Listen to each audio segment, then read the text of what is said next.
Hard sports all plays. Yeah. Hard sports all plays. Hard sports all plays. 365, we're making up plays. You talking the game, get you through the days. We're high in the court, the dime in the lane. Variety topics, never the same. All presentation, sports information. Hitting the airways, taking the nation. Hard sport all plays, like working your faces. Grace at the field, so tie the laces. Hard sports all plays.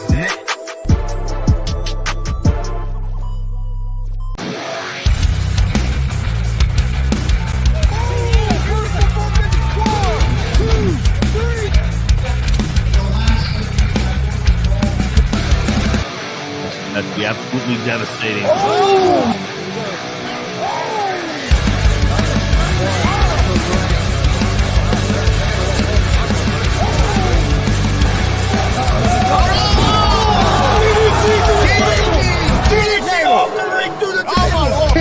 This is Joey Owens' show. They've been trying to get me on this broadcast forever, and this is the worst damn podcast I've ever been on. So you all can kiss my ass while I win this match.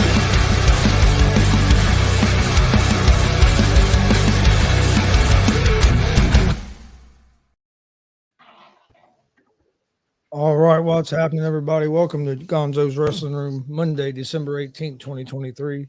I'm Chris Gonzales, joined by Tony Gonzales, like always. Also joined by Marcus Fine. How's it going, Marcus? Doing good, doing good. As you can see, we got a full panel tonight. Also joined by Warren Mizery. What's up? And we're joined by my son, Austin Gonzales. How's it going, Austin? What's up? And then for the first time, we have Mr. Rampage Raddison on. How's it going, Rampage? It's going. How's it going? Okay, guys, we're going to get started, and we're going to start off like we normally do with our recap of the weekend for and the last week for pro wrestling. But we'll start with the shows that Marcus went to on Friday and Saturday, WCWO and BMFX. All righty. Full houses for both nights. Loud crowds for both nights. It was a good weekend for wrestling. So, of course, we didn't make it yesterday because Kelly, but you guys can cover that one. So, Yep. All right, Friday night. Zay Gates defeated Dex Royal to retain the WCWO Gunslinger title. Jake Elliott defeated Jake Phoenix. Jackson Morgan defeated Logan Myers, which I thought was kind of a interesting turn that they let Logan lose. But the highlight reel defeated David Light and Rachel Armstrong. Hidori defeated Brody Botkins. Pogo and Scarecrow defeated D-Buck Sexton and TJ Powers. My match of the night, IK3 defeated War Ready Maliko. And Savage Love defeated Jordan James and Kenneth James, and they are now the new WCWO Tag Team Champions. Real quick, Marcus, a big win for Zay Gates. I mean, beating Dex like that because Dex was kind of his mentor, a year and a half ago. Yes. So a big victory for Zay. Hey, and you know how he done it? Yep. He hit that frog splash, which has become an art, a beauty. That kid's good. All right. Now I may have trouble with some of these names. Saturday was in Lafayette for BMFX, seeing a lot of new people. Some of these guys, I guess, came from Ohio, and some of them came from Michigan. And there's one of these names I might have trouble with. But anyhow, Haley Shadows and Shauna Reed defeated Jeremy Hagley and Luis Rojas in a no-holds-barred match to become the new BMFX Tag Team Champions. You ought to have seen that shit go down. They come out of the locker room. Yeah, they said they come out They didn't even get the ring announcer in the ring before they started that crap, and it was all over that arena, and it was outstanding. That might go in the top 5 for match of the year, I'm telling you. They really beat the hell out of those guys, so new tag team champs. All right, some people I don't know, but they did very well. MV Pete defeated Mondo Real. Took it. James Fury defeated Sam Aljami. I'd say maybe one of my matches of the night. Joey the Kid Owens and Michael Elgin defeated TJ Powers and Blake Money Wright. Very old school match. Eric Kripke defeated Gigi Jacobs. Excalibur defeated Creed Costello. Thomas Bailey versus Gran Torino versus Jake Shepard in a no contest. Referee lost control. I don't think that match ever really stayed in the ring. And then Thunder Kitty defeated Josh Raymond via submission to retain the BMFX Grand All Invitational Championship. So I'd say my match of the night was the ladies beating up on Hallie and Rojas and Joey and Elgin, TJ and Blake. So Yeah, I agree. Anytime Hadley gets beat up, that's got to be up there for match of the night. So. oh man, they were smacking him with that briefcase, chairs, about anything they get a hold of. He handcuffed Haley to the top rope, and she got out. So then they handcuffed him to the top rope and started kicking the shit out of him because he couldn't get away from him. And then, yeah, it was wild. So it was a good weekend for tag team champions because you guys crowned one on Sunday too. So yes, we did, and we'll get that started. Me and Chris was at War Pro Wrestling on Sunday. Started off with a kickoff show match with Murphy defeating Chris Chaos. Pretty good opening show. Opened the show, that was a pretty good kickoff match. Then we had. Let me see where I'm at here. Should be Logan and Blake. Yeah. This is my place here. I wasn't even there. I don't. One second here. We did have, before that. We had the contract signing for Zay Gates and Jesse Winchester, and the GM pulled a fast one on him after they got the contract signed. He announced that it was going to be in a steel cage at the next show on January 28th. So that was pretty interesting. And then we had Logan Myers hit the ring wanting a rematch with Blake Money Wright from what happened from the month earlier. And Blake granted it and attacked him. And the match got started, and it ended very quickly. Blake Wright continuing to be champion. I don't think Myers knew what hit him, so we'll see where that goes from there. Next match on the show was Jackson Morgan against Hammer. Jackson handled Hammer pretty well, and won that match. We had the tag team title match, which Marcus said we got new champions with Adari and Gates defeating JB, who was by himself because of Dutch Platinum getting tuck out and before the match and could not wrestle. So new tag team champions there. We had Scorpion with the help of Santa Claus defeating Hadley, which I know Chris is upset about that because he thought Hadley got cheated. And then we had Cecil Cerveza with a huge victory over Jared Kripke. And Kripke going ballistic afterwards and attacking Cecil. So we'll see how Cecil's doing in the future because he took a pretty big beating. That took a chair around his neck, got stomped on. And then in the main event, we had Zay Gates and IK3 against the Buck Sexton and Jesse Winchester. And Zay Gates and IK3 came out on top. My match of the night, very close. I'm going to give it a tie between Cecil and Kripke because I thought that was a big win for Cecil. And then the main event tag team match.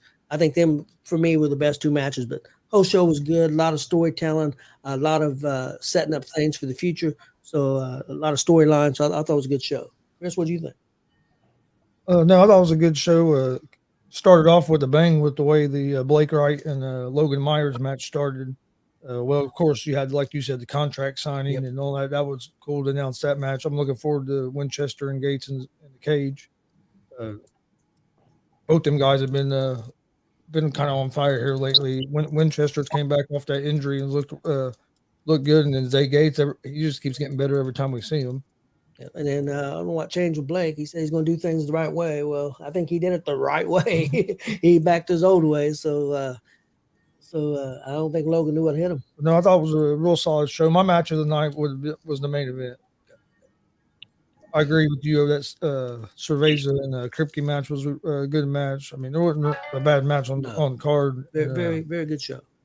But I enjoyed that main event with IK3, Zay Gates, and then, of course, Buck Sexton and Jesse Winchester. Yep, that was a real good show.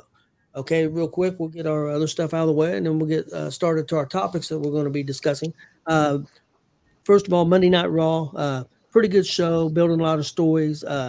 McIntyre, they're building him up. They're building Nakamura up a lot. And also the Creed brothers was all through that show. Thought it was a pretty good show. I thought the match was the night was the main event with Cody Rhodes and Nakamura. I thought it was a real good main event. Punk also, so CM Punk signed with Raw, and Rollins confronted him. I thought it was a real good promo. I thought it was pretty interesting.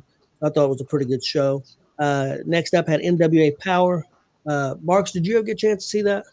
No, it's been a weird weekend. I didn't get to watch anything other than where I was at.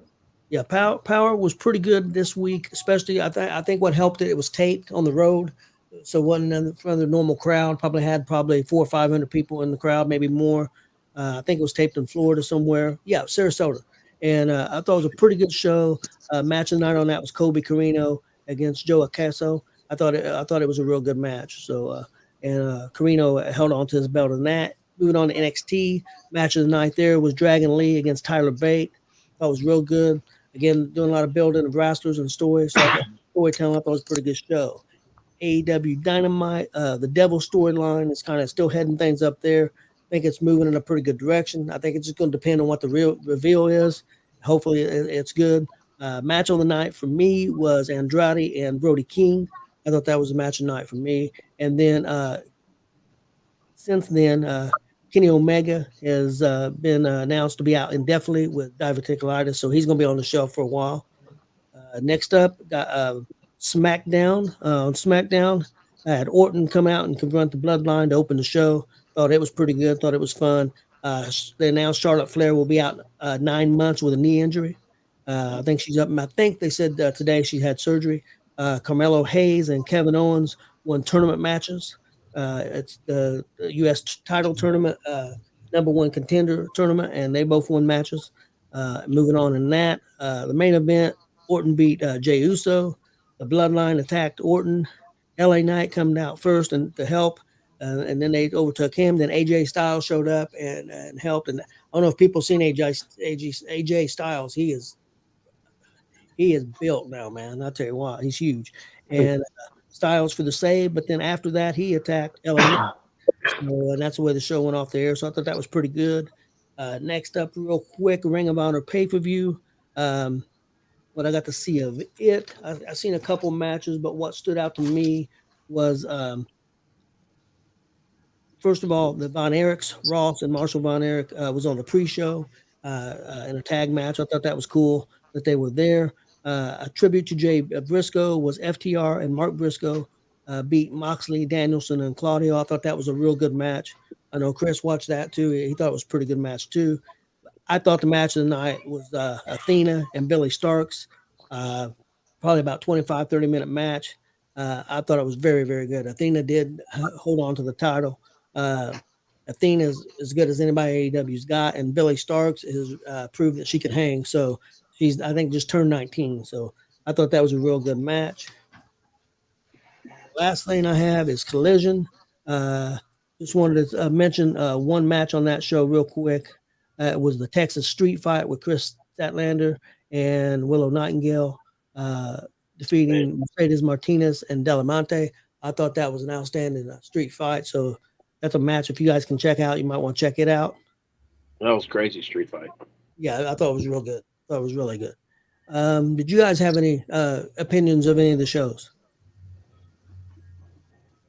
I think you hit it head on with all the best matches of each of those shows. I watched all of them. They were all, those matches you named were definitely the best matches of the shows. Yeah, I thought so. All the shows were pretty good this week. I thought Collision was a little bit better than Dynamite. But I didn't see none of Collision. I saw some of the Ring of Honor. What I saw of it was pretty good. I watched the two matches you were talking about. I thought Billy Starks looked real good. Got a bright future. Looked like she didn't look. She looked like she belonged. Yeah, I agree. And the show of the week for me was SmackDown, just by a hair. I mean, everything was really close. So it was pretty tough for me. But next topic, and if you guys know anything or we got any opinion on it, the first thing I wanted to bring up real quick was OVW announced a new partnership with a company called, hope I'm pronouncing it right, Genvic Ventures, as a new minority ownership group. Ed Player will be the new CEO and oversee day-to-day business affairs. This will offer financial stability stability for the company, and I think it's pretty interesting. I mean, OVW with finance behind them, could they possibly get a TV deal somewhere, a bigger TV deal? What I mean, because they've got production, better production than what NWA's got. What do you guys think? I'm gonna have to see. I know if you watch the wrestlers documentary, I know that that radio talk show guy, I forgot what his name was, and the other guy were financially backing it, and they had money. I guess it just really depends on what level they could take them, pretending to higher than what the previous owners had them at. Well, them guys are still there, but they brought these guys in, and they think that this is a substantial amount of more money. So I think that they think, and plus they're going to handle all the finances. So that'll help Al Snow definitely, because he's admitted himself he's not real good with finances. So I think it'll be interesting to see what they do. The next thing was the WWE Raw TV rights and AEW TV rights. And a few weeks ago, I said that I was concerned that AEW might be in trouble of losing their TV rights. And I do know that WWE is talking to Warner Brothers, not Warner Brothers, excuse me, Discovery. And Discovery. if WWE ends up on them, I think they're going to. It's going to be bad news for AEW. Yeah, it will. I think it all comes down to money. I mean, how much is WWE gonna want? You know, like, But you it know, could- they're making okay money right now with AEW. If WWE is going to come in and want an exorbitant amount, that, you know, I'm sure they've got a line drawn where, like, we're not going to go over this amount to have the rights for Raw. So I think it's just where everyone thinks they stand money wise to happening. Because I mean, yeah, you'd be silly to not want the top wrestling program on your channel, but at the same time, you don't want to bankrupt yourself. Yeah, Let's say rob Peter to pay Paul just to have them on there. So Right. Yeah, I can't disagree with that. Also, though, that could really hurt AEW. They may get a TV deal, but it may be a lot less than what they wanted, because now there's competition. I mean, Discovery could squeeze them and say, "Look, here's what we're going to pay, and that's it. We got other options if we want to go that route." You know, so it could be interesting. And if AEW could get another TV deal somewhere else, it's going to be on a smaller network. And taking a step back could be very hurtful too. Yeah, I agree. And then the last thing before we get started, I got the Discovery Channel announcing that starting on January the 9th, I believe that's Tuesdays, we got the Micro Wrestling Federation going to have a show on there called Big Little Brawlers. And I think that was pretty cool. And I know Marcus knows those guys from the Micro I know Wrestling. those guys. Those guys are our buddies. We are big supporters of the Micro Wrestling Federation. If you've never seen, promoters need to have people watch them do their shows. Set up, go down. They do 100% everything on their own. Discovery Channel is going to go into in-depth inside of that company, and you're going to see just how hard those guys work. We're big supporters of the Micro Wrestlers, and I'm excited for those guys. So. Yeah, I think it's really cool. I'm definitely going to try to watch. I know I work Tuesday nights, but I'll try to catch it, a day or two later. Okay, guys, we'll get started with a question. Question number one I had, and when you answer, I want you to give a reason why.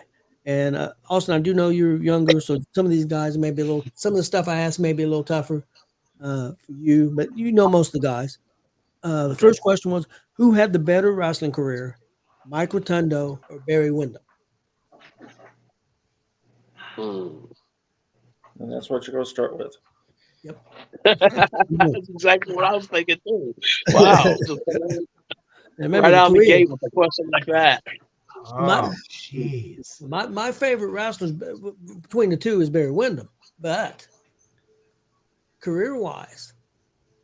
Yeah, Mike Rotundo done more. Yeah, I mean, yeah, Mike Rotunda Biggest because change. Varsity Club and then IRS, where Wyndham had a lot of different characters and went through a lot of where like Rotunda though. I mean, I have to go, Mike. Marcus, what do you think? Yeah, Rotundo because I agree with Misery. Like he got repackaged a lot. Barry Windham got repackaged a lot, and they just never could find anything truly solid that would work for him. Yeah, I think that Wyndham was bigger than in the NWA than Rotundo was, even though Rotundo had success in the NWA. But no doubt in WWF that Rotundo had a lot more success than Wyndham did. I agree. Marcus, what do you think? I'm gonna go Mike Rotundo. He started out Varsity Club, and he went up. Barry Windham started up and went down. Because how do you go from being the U.S. Express to the Widowmaker? Whoopi, the Widowmaker. How long Well, that? I think he did have the But he was the WCW Four Horsemen. championship for a little while. He was in the Four Horsemen. He did have the WCW heavyweight title for just a little bit. But that's when at that point when he had the title, that title didn't mean a whole lot at that moment. Honestly. Yeah, I'm still gonna go with Rotundo. He was more rounded too, I think. Yes, what do you think? I would say Rotundo. I think he was a little more well-rounded, and like if you mentioned the two, I think of IRS and Rotundo quicker than what I would like Barry Windham. Austin, you got an opinion on this? Yeah, I mean, I pretty much agree with them, but it's more because Rotundo is really the only one that I really watch of them two a little bit more. So kind of have to default to him for me. I mean, personally. I think that sort of plays into being on Rotunda's side is the fact that like Austin can familiarize himself with him, and then with Barry, he doesn't. There was nothing that continued to stand out through his career, where Rotunda could go through that whole career and have something where we all are familiar with. Okay, next question. Who had the better feud? Randy Savage and Ricky Steamboat, or Jake Roberts and Rick Rude?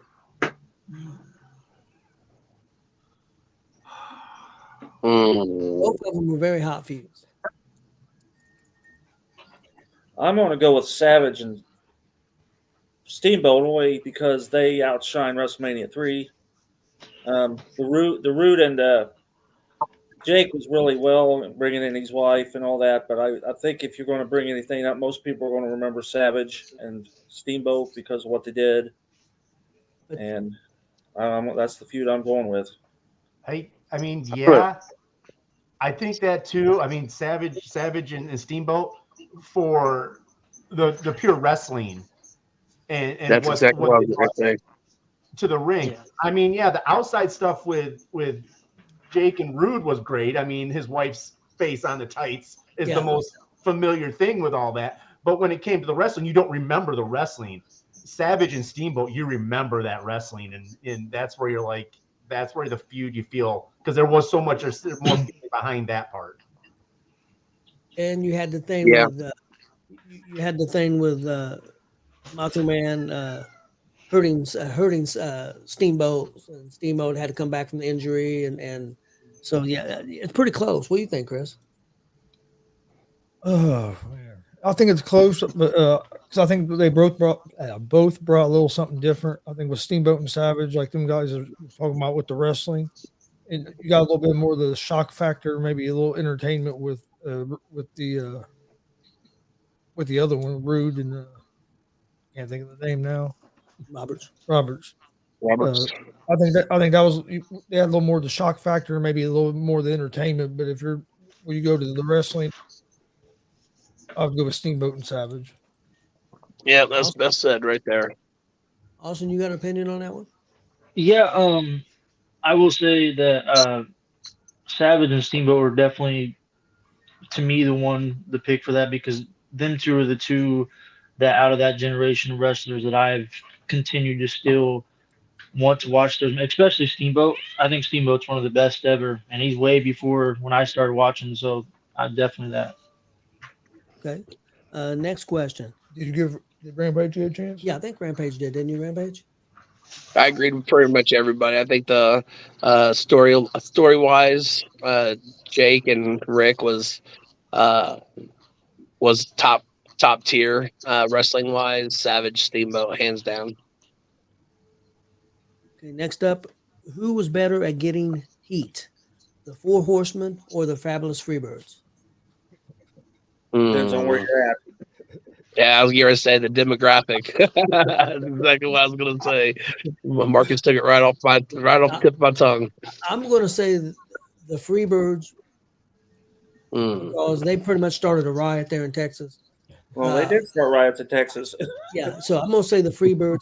And not only did they start it even with the Von Erichs, there was riots in Mid-South and stuff with what they did to the Junkyard Dog, blinded him. Somebody took a shot at him at ringside. Somebody shot at him. So, I mean, I think heat-wise, even in the Horsemen, if you guys remember when the Four Horsemen very first, Arn made that, we're the Four Horsemen of the Apocalypse.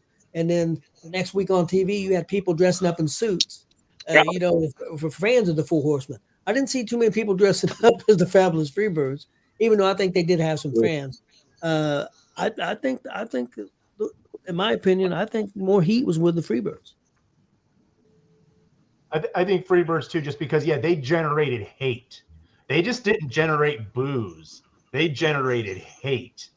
Four Horsemen would generate booze, but not to the extent of where people wanted to see them get the snot beat out of them after the show. Marcus? I agree. Freebirds had it. I mean, come on, riots. Marcus' favorite thing, right? Marcus wants to see a riot. Well, riot. But anyhow, Four Horsemen stirred the shit, but the Freebirds, all they had to do is walk in the building. That's all they needed to do. That's true. So, any of them. Yes, Hayes just had that strut that when he's come out and strut. You just want to slap him every time you see him. Yep. Anybody else? I can't really add much to what they're saying, to be honest. I will say I've never been a big fan of what I've seen of Freebirds, so I guess I'll pick them just on that. I guess they're doing what they're supposed to. Take him off the feet, Chris. He's done.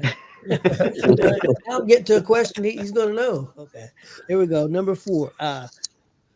Who's better overall? That's total package in the ring, mic, everything. Chris Jericho or Kenny Omega? Chris Jericho. Jericho. Easy. I mean, Jericho mic-wise, Jericho mic-wise. Yeah.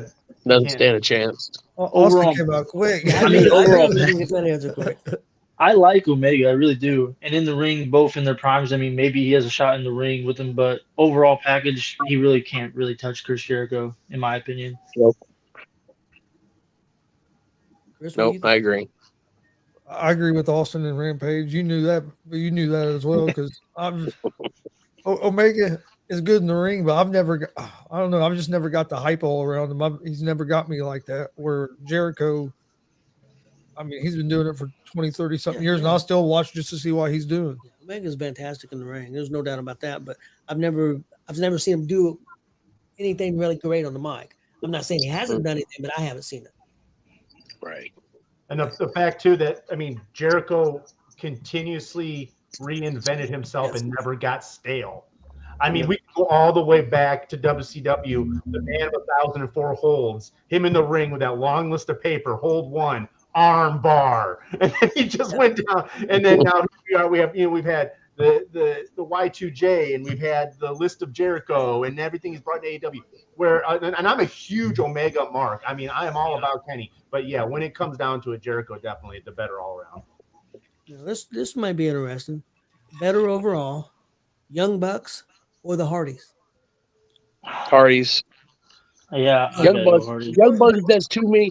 The only problem I have with the Young Bucks is they do too many moves it should be finishing moves, and then everybody always kicks out of them. I just think it's overrated.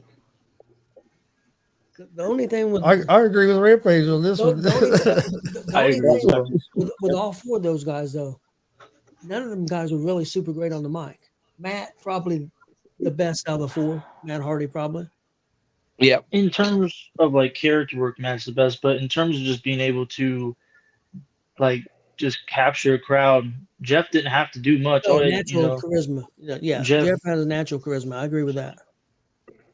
And once again, I'm a huge Bucks fan, but I definitely would have to go with the Hardys just because where the Bucks, like Rampage said, yeah, they have these really quick, like, you're like, how are they? This should be finished, Meltzer drivers and the super kicks and all that stuff. The thing I liked about the Bucks was how they could do the moves and they could talk while they were doing it. They'd talk trash while they're doing it.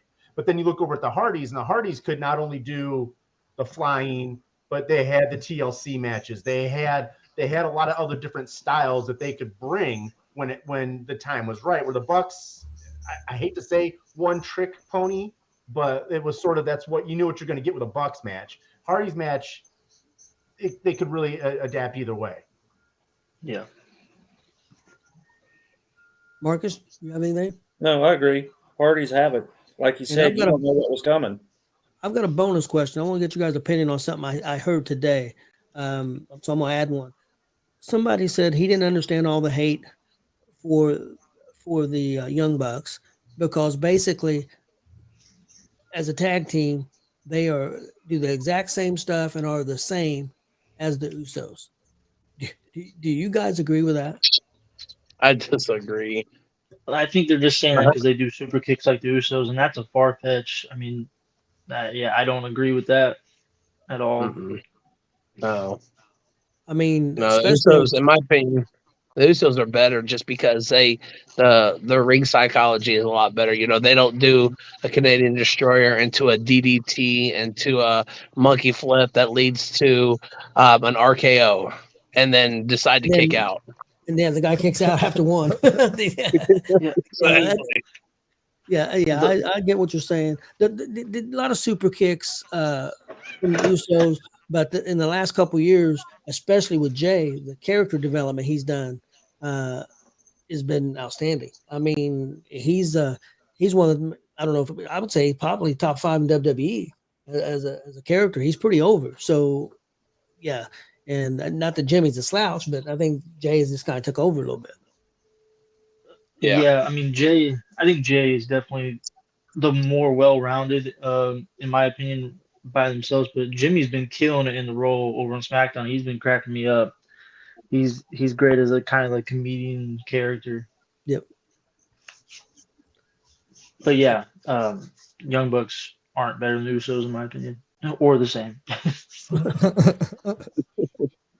Okay, next up, Austin. This one's another old school one, so you're probably gonna be left out. Best in the ring, Tito Santana or Rick Martel? Mm. Really I'm close. gonna say Santana. He had a pretty good charisma, and his in-ring ability was pretty on point for the most part. Yeah, I think character-wise, because I just said in the ring. Overall, I think maybe Martel, because I think he was a better character with some of the stuff he did. But in the ring, I think Tito might have been a little bit better just in the ring. So I was a big Tito fan growing up. Marcus, what do you think about that one? Tito was a better wrestler, I think, but Martel had the overall. I mean, world champion, multi-tag team champion for multi-decades. Including with Tito. Tito had the Intercontinental title. I know he did stuff other places, but and he had quite a few tag teams too. I'll go with Martel for overall, but Tito was more solid. Yeah, he was way more solid. Yeah, definitely. Yeah, Tito definitely was a better ring psychology. He was able to tell a better story when it come down to it. I mean, Martel was given the good mid card characters. But yeah, when it come down to Tito, he could tell the story better. Yep. Austin, do you have anything on that? See, Austin, back in the 80s, there was a couple of guys named Tito Santana. I know of all the names you're saying, but just for me, I don't find myself going past much before 95. To be honest, for me personally, I just don't find myself going past that as much. So, okay, next one up, guys. Who was better overall, Junkyard Dog or Ron Simmons? Ron Simmons. Yeah, Ron Simmons. Those are two people I do know. That's tough. Ron That's Simmons. I'm really on, tough. I'm on JYD because I'm going further back than Ron Simmons' career because of all that Mid South and. I think JYD was definitely more over. But it all Either- depends because once he got to the WWF, yeah, he was okay. He was fan favorite, but And Yeah. to be fair, all I've seen of him is from WWE, WWF, so that's kind of why mine goes that way. I think it's really close. What do you think, Chris? I think it's close, but I think I'll go with Ron Simmons. I would think so. I mean, maybe just based on the fact that Ron Simmons was the first African American champion in WCW. You know, and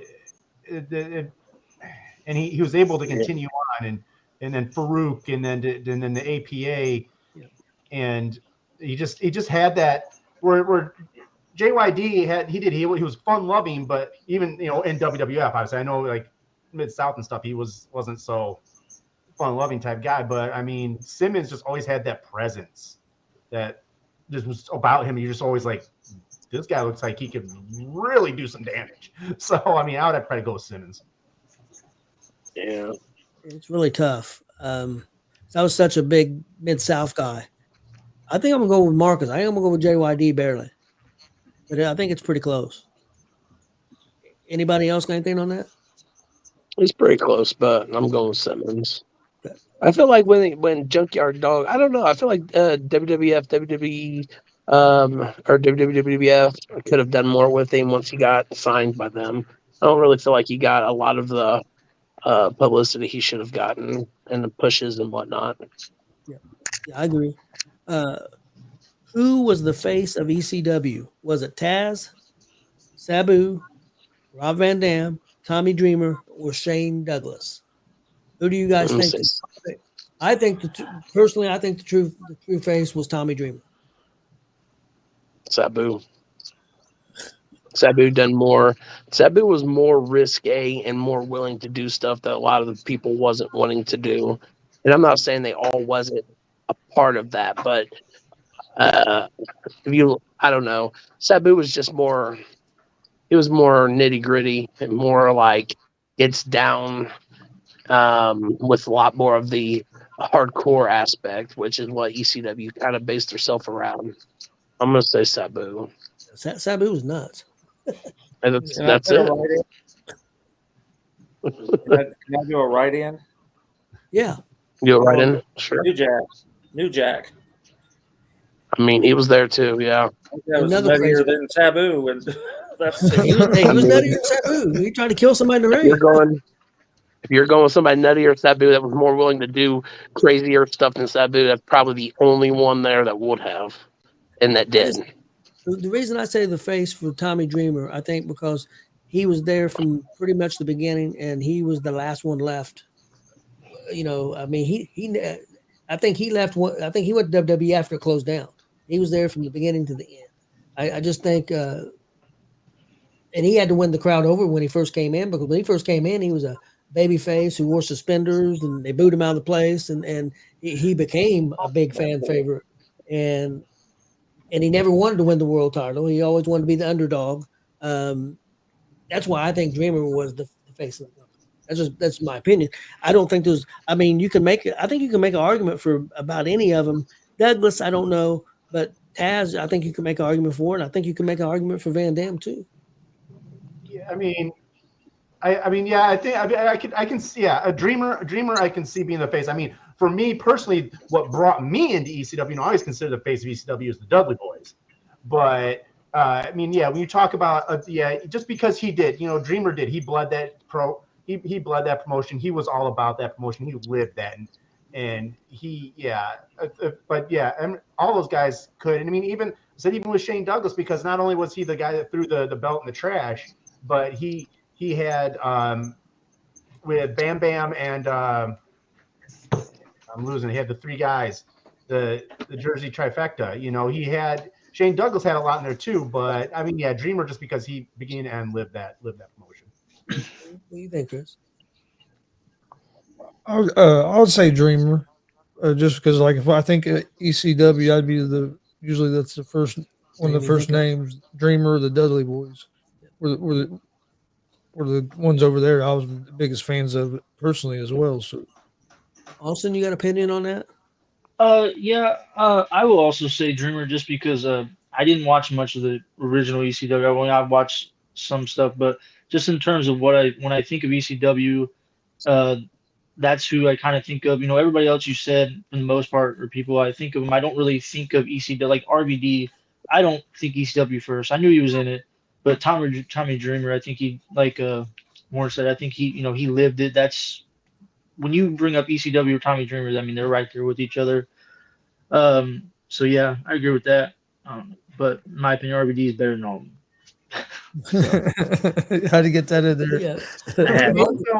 Could we maybe say Joey Styles is the face of ECW? I mean, Well, people might say Paul Heyman. Joe Gertner while you're at it. Joe Gertner, I love him, the quintessential stud muffin. Marcus, I want you to answer this one first. I think it's a real tough That's one. scary. Who was more over, Dusty Rhodes or Bruno Sammartino? Bruno. Bruno. Yeah, that was an easy one. Bruno. I don't know. Dusty was. I mean, Bruno was over. I mean, and especially in the eastern states, you can't get no more over than what Bruno was. But Dusty was really over in the South, Florida, Georgia. I think it's pretty close. I'm I'm a big Dusty Mark, too. I'm a big Dusty Mark, but I'm a big Bruno fan too. Yeah, Dusty's probably your all-time favorite, isn't he? Right. Yeah, right there. I will admit, I don't really, I haven't seen a lot of Bruno when Bruno was doing his thing, but I do know that you do hear a lot of stories when it comes to Dusty of young men talking about, I watched my dad watch this guy and how he was a grassroots guy and meant so much. And I think that reached deeper and how Dusty was able to really get into the heart of America and those blue collar guys and how he pulled in more. Where I didn't see a lot of Bruno, but I've heard always stories of just guys talking about how I watched my dad love Dusty because he was just like him, going son of a plumber and this and that, So I think maybe Dusty. Marcus, how many times did Bruno sell out Madison Square Garden? It was like 200. 200. Yeah, 256 times. 14 years as the face of the WWE. I mean, yeah. Yep. What do you think? Yep. I'd have to say Bruno just because I know all the numbers and everything. I'm disowning you. Come get your dad. You're both off. Like as far as like me, I didn't get to watch a lot of like that time of Bruno and experiencing it. I got to experience a little bit of Dusty. So Austin, you know what your answer better be. Dusty resonated with me more, but I think if you go just by being over, I mean, just like you just said, if you sold out Madison Square Garden over 200 times, that's hard to compete with.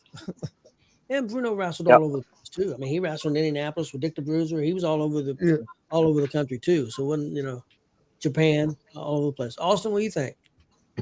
It's a loaded question, Austin. You better answer right. For me, I mean, I think in terms of back then, it seemed like Bruno was more. I mean, how long he was able to hold that belt. He needs to ride to work in a couple of days. He knows very side. But in terms of being over forever, one person, in my opinion, for me at least, I've always heard Dusty's name. His career and his just his presence has lived on for so long. As in Bruno, I hate to say it, but most people my age aren't going to really know that name. That's true. That's a good point. That's true. So in terms of back then, probably Bruno, but as a whole and forever, I would say Dusty. That's a good answer. I knew. Let me ask you this: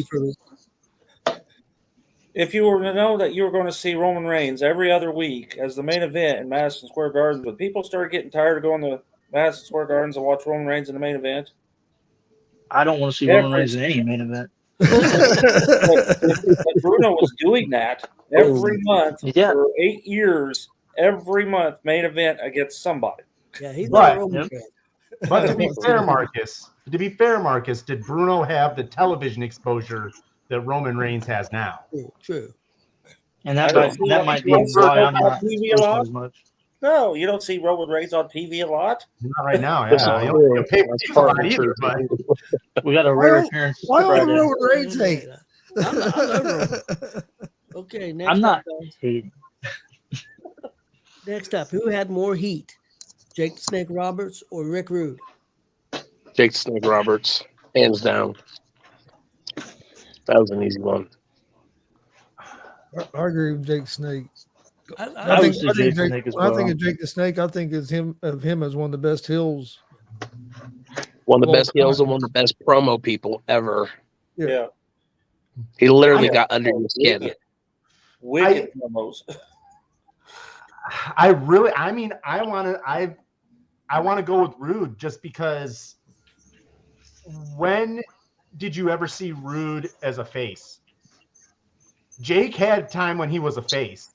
Jake had time when fans cheered him. Rude always had people booing him because of his little shtick of bringing that woman in the ring and him insulting all of the people in the, all the men. And I mean, I won't disagree though. I mean, yeah, Jake was an unbelievable psychologist. Oh my gosh, that was insane. But I think Heat though, it just was always Rude. Whenever you saw Rude, you knew he was going to do something horrible.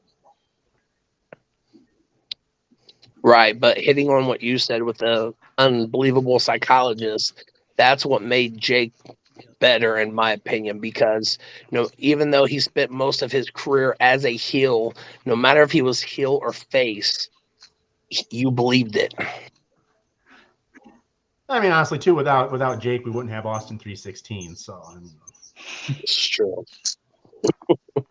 his little heel thing there sort of did bring that into effect. So, Marks, you say Jake too?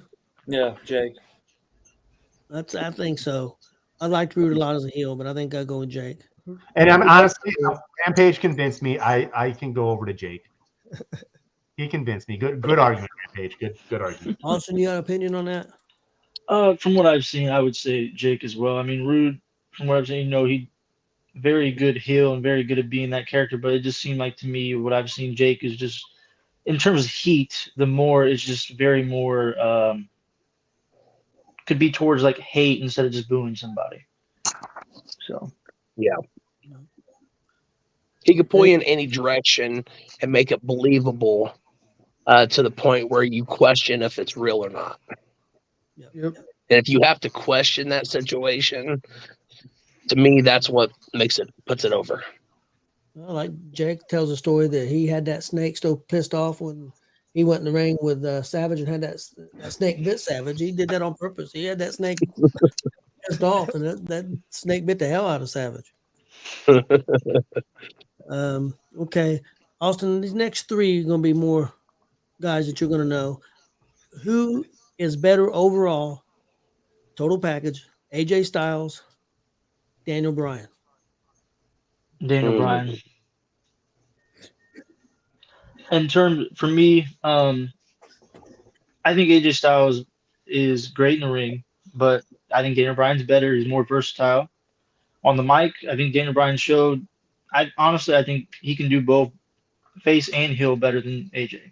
So, for me, it's Daniel Bryan. It's crazy to hear him say that because he used to. I did when I was like 12. Stand Daniel Bryan back in the day. Yeah, 12 years ago when I was a big Daniel Bryan, but he sucks. I still can't convert him on Ric Flair. He's still against Ric Flair. I don't know what the hell's wrong with him. I'm never going around that. What do you guys think? Daniel Bryan. I mean, really, what more can I say that Austin didn't already say?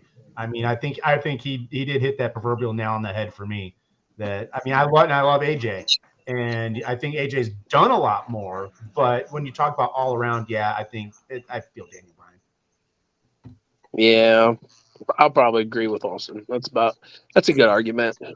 It's interesting, but if Daniel Bryan just wrestles Ring of Honor, never goes to WWE,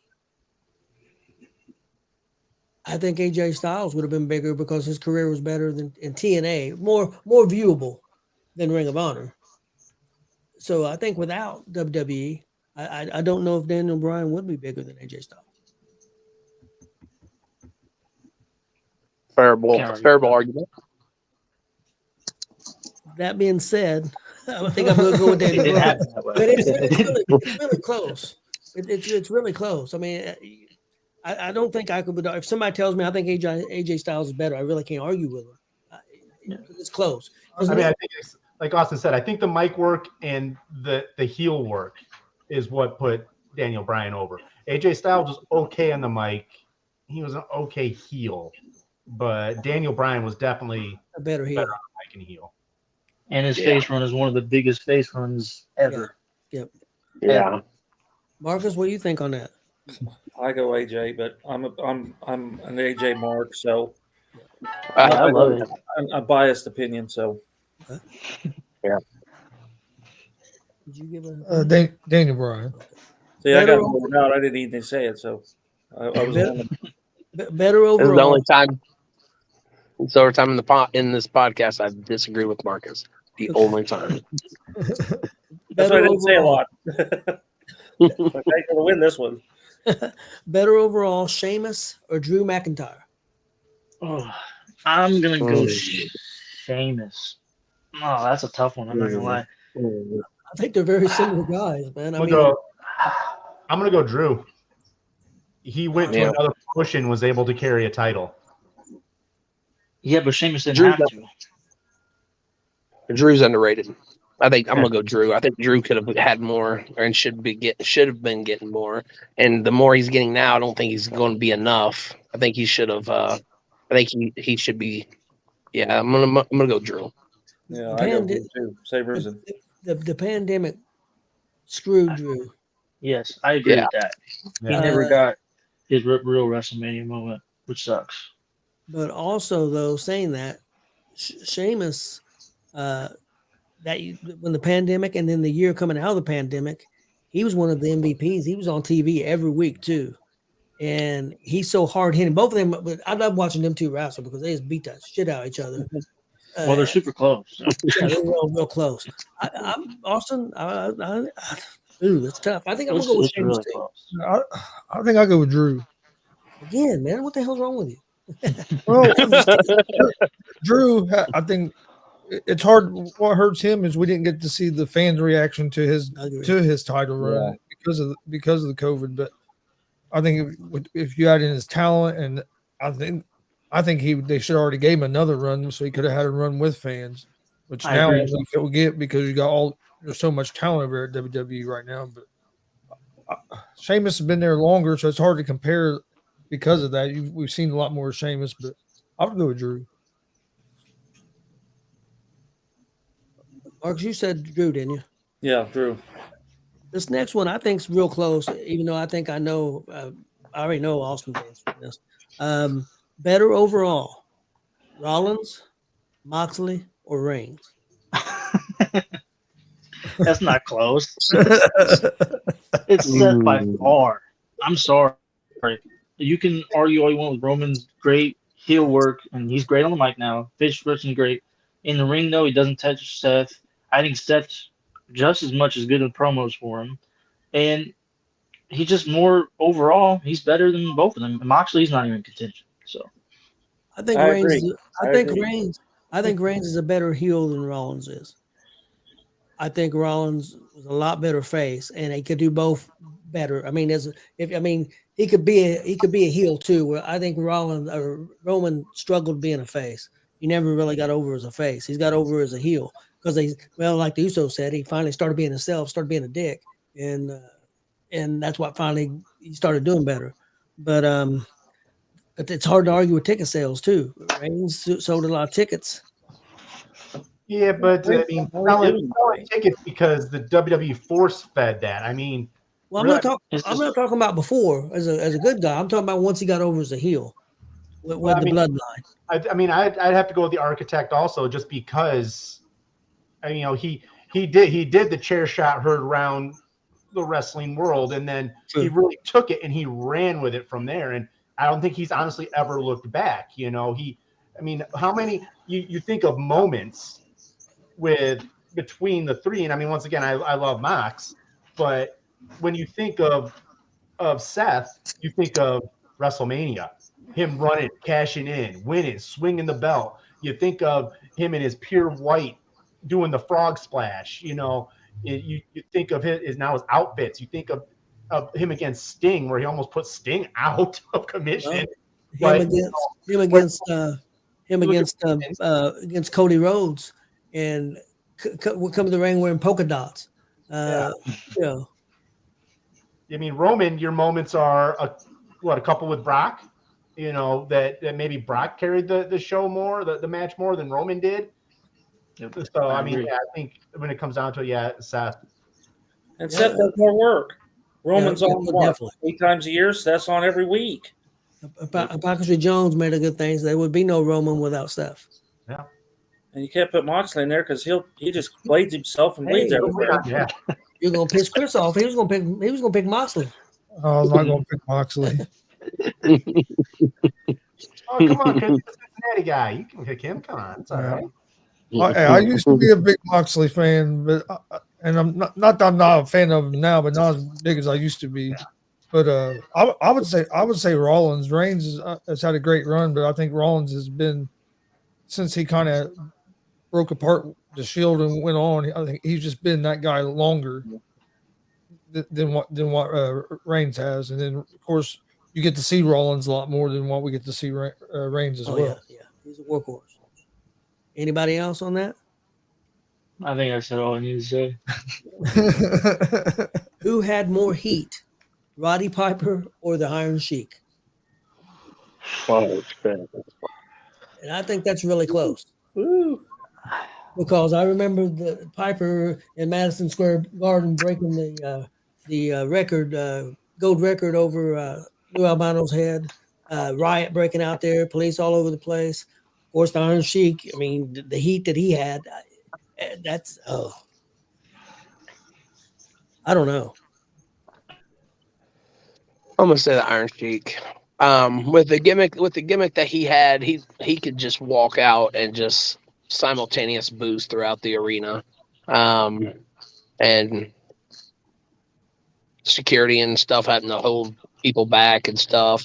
I mean, I feel like the heat that Piper generated was verbally. Sheik didn't even have to do any of that really. He just had to show up. That's true. He did just have to show up. That's true. Piper was verbally, but also his actions too. Because I remember what he did to Snuka with the coconut. What he did to the one midget wrestler, shaved his head. Can't remember his name. Haiti. Who was it? Haiti Kid. Yeah, Haiti Kid. Yeah, shaved his head. Just the stuff that Piper did, man, just to drive people crazy. I mean, he did that was against Bad News Brown, where he came out half. Yeah, half black and half white. I mean, Let's see, but then he wasn't a heel then. He wasn't He would have heel then.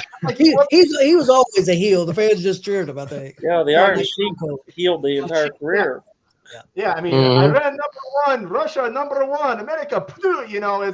That's all he had to do, and boom, the place was exploded. Have you ever heard him on Howard Stern talk about Hulk Hogan? Oh, yeah. Hulk Hogan. Yeah, there. He said it. Did he say it? He said it. Yeah. Not only did he say that, he said where he was going to do that. Yeah. Oh, Cheeky Baby was great. Yeah, because if Piper had said that, he was in character. The Sheik said it, he freaking meant it. Exactly. He wasn't cutting a promo. He was talking facts. So yeah. I'm a big Piper mark, and that stuff got me a little bit more than Sheik, but I can't argue the Sheik's heat either. So it's really close, but I can't argue if somebody says Sheik. But yeah, I would say Sheik too. But he just like they had already said, he could just walk out and he didn't have to do anything. And he did it for a long time too. I mean, he kept finding the advantage of the political atmosphere of the world. Yep. Honestly, that really was what made it so good. Piper, he wasn't of those descents, so it was, he couldn't get that. But yeah, just to have that general bit at that time. Yeah. Austin, what do you think? Yeah, I agree. I think Sheik, for me, of what I've seen of both, I would say, for me, Roddy was very good at being a heel in character work, but in terms of heat, I think it goes to Sheik personally, just because of what all you guys have said. Okay. He didn't have to try as hard as Piper did. Better overall, complete package. Bruno Sammartino or Harley Race? Pass. I also don't know that one. Overall, I think better wrestler. I think Harley Race was. So Bruno was a bigger draw, but I think Harley was better in the ring. I think he might have been a little better on the mic. I'm going with Harley, but by a touch. I agree. I go with Harley.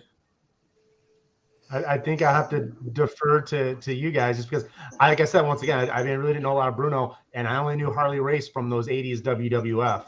So, I mean, I've heard stories about him, but I think when you talk about overall stuff, I'd have to go Harley.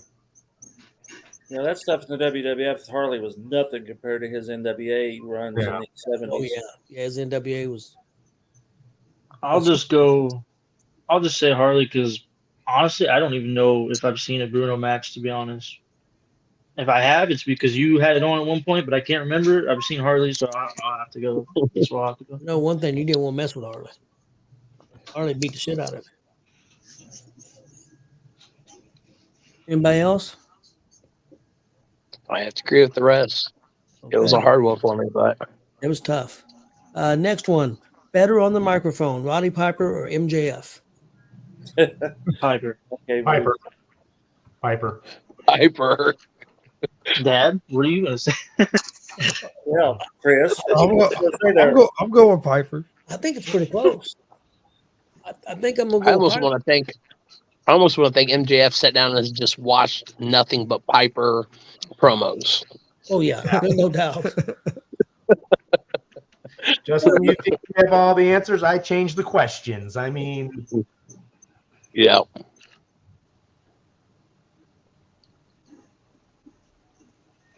Next one. Greatest faction, Four Horsemen or the NWO? And I know that's going to be tough for Marcus. No, it's not. Oh, which one you taking? I'm going to go the NWO. I thought it was more well put together. Greatest faction, NWO or the Four Horsemen? Well, you're putting in a sense of. Go ahead, Marcus. I'll say Four Horsemen kind of fell into place. NWO was created and went rather well. Now they fell apart terribly there at the end because they got just too damn done with it and started putting the entire roster on there. But when it was the first three guys and holding on to Hogan forever and not even knowing at the last minute if Hogan was even going to be there and all that chaos, oh yeah, I'm going to go NWO. I don't know if there would have been an NWO without the Four Horsemen. I'm gonna probably say NWO too. I feel like Black and White, after Black and White, it kind of like got watered down and got super ridiculous, like Marcus said. When they started showing up in limos and it looked like a clown car when 4,000 people walked out of the limo. Yeah, that's when Black and White, NWO for sure. But I feel like Four Horsemen was more like a group of guys that kind of like stood together and kept their ground and was more of a classier sense, even though they were like super heel. Yeah, more of a union, right? I mean, and also you have to. They both go down such very similar paths. I mean, the Four Horsemen changed guys numerously. They interchanged with, but whereas NWO had more people in, the Four Horsemen had. Guys constantly in and out, who's what. I think I go NWO only because, and I don't recall, because like I said, I don't recall a lot of it. How many times was the Four Horsemen in the ring and the entire ring gets pelted with trash? Right. You saw that with the NWO. They'd come out, the original guys would be out there. And then, where's that one where Scott Hall got hit in the head with a water bottle? I mean. Well, I've seen a couple of times, but not to that. I mean, I've seen guys try to get the cage after the Horsemen. And stuff like that. But yeah, I see what you're saying there. And then like NWO also formed the new version of Sting. You know, Yeah. so I mean, I know Sting had his runs with him early on as Surfer Sting, but then you go in the NWO and they created the Crow Sting. You know, That's one thing that Hypocrisy says here. I like I said, and he agrees that no NWO without the Horsemen, but NWO was at a peak time. More people know the NWO than the Four Horsemen, which I agree with. I think a lot more people. Yeah, it's more of a household name than the Horsemen. Flair's lived on. More people know Flair than probably Hogan now, because Flair's still out there. Flair's out there selling anything and everything. Everything. Well, that comment applies to me quite a bit because for me, I know Four Horsemen, but for me, the biggest thing for me, I'm picking NWOs because for me, Four Horsemen, I've just never been able to get fully invested and into them. And it's not, that talent and everything's there, but for me, NWO was just more flashy and more captivating. And every time I've seen them on the screen growing up, that's what I wanted to see. So. Chris? I'll have to agree. It's kind of hard for me because I grew up a big Four Horsemen fan, but I would say NWO as well. Because at the height of the NWO, it was one of the most popular things there was at that time. I mean, yeah, I can't argue with popularity, but I'm sticking with that the was the whole Horsemen. Damn it! That was the whole. Well, I mean, that was the whole reason. That was the whole reason a lot of people even started watching WCW was because of the NWO. Oh yeah, a lot of casual fans. NWO. There's no doubt about it. And if you'd ever been in the arena at the beginning of the shows, before, like after the crowds are coming in, before they start the show, they start playing NWO theme music. The entire arena's already booing, and they hadn't even started the show yet. Just by that and they were going nuts, and we were still an hour before bell time. So, well, NWO still sells a lot of shirts. I mean, this is fact. Like Hypocrisy Jones says, people hold up four fingers and don't even know. Just to take it back to like the Dusty Bruno thing, I think this one kind of has the same thing for me as in one. NWO is just kind of a thing where no matter generation or anything, everybody knows them and everybody is going to be ready to see, is there for that. As in Four Horsemen, not everybody really nowadays knows as much about them. So. Yep. Next one, guys. Greatest of all time, Ric Flair or Hulk Hogan?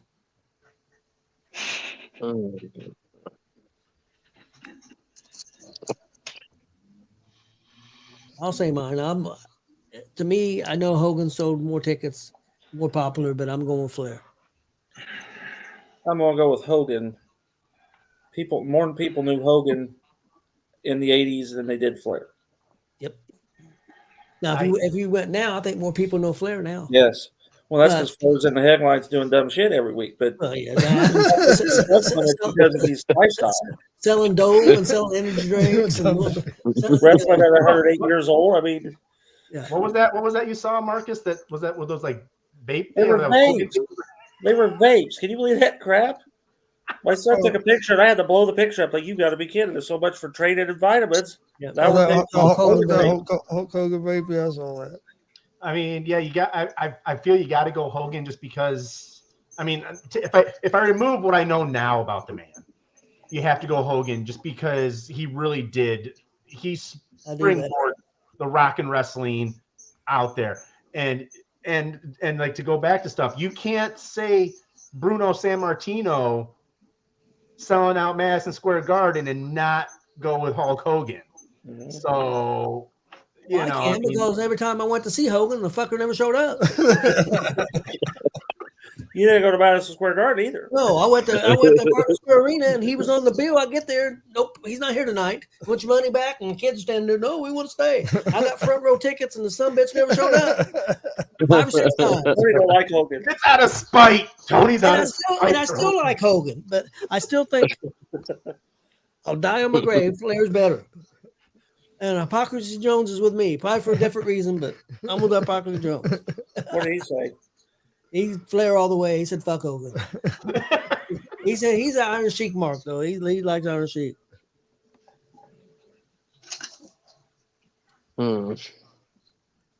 Okay, guys, this is going to be a tough one. In the 80s, 90s, and 2000s, and now, if you were starting a wrestling company in those eras, what wrestler would you pick? In the 80s, who would you pick? The 90s, who would you pick? 2000s, who would you pick? And who would you pick now? Don't ask a crap like that. Okay, so all right, so you said 2000 now, so are we not doing like 2010s? Are we doing 2020? Like, I was doing 2000s. That's counted 2000, 2010s, and 20s and now. okay, So we got 5 to pick. Yeah. What is it? 80s, 90s? 2000. 2010 to 2020, which is now. Yeah. Yeah.